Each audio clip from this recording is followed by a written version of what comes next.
Back, side, and extended side panels are installed in a similar fashion. They're easy to remove and replace, making maintenance hassle-free and efficient.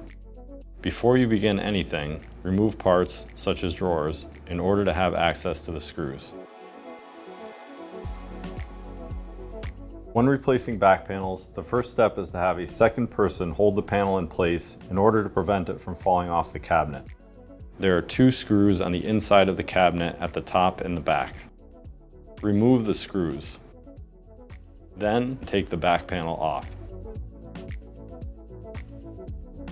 The panel should come with 2 screws at the bottom of them to act as a guide when inserting it onto the cabinet. If the screws are not attached to the bottom of the panel, simply insert them so that the bottom of the screws are facing the inside of the panel. Place the panel on the cabinet's bottom lip and make sure the screws are just sitting in the holes. Next, push the panel in place so that the top of the panel is underneath the top lip of the cabinet.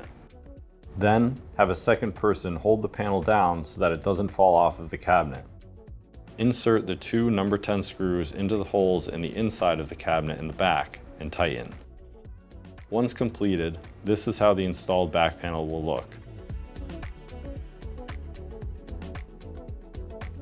In order to replace side and extended side panels, follow the same steps as removal of the back panels, but loosen the screws from the side of the cabinet instead of the back.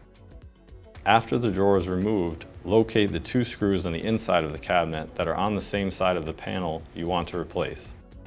With one hand, hold the panel in place to prevent it from falling off, remove the screws, and take the panel off.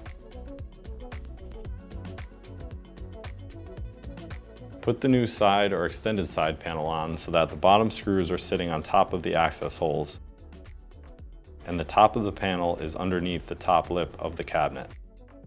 Hold the panel in place, insert the screws into the holes, and tighten. Once completed, this is how the installed side and extended side panels will look.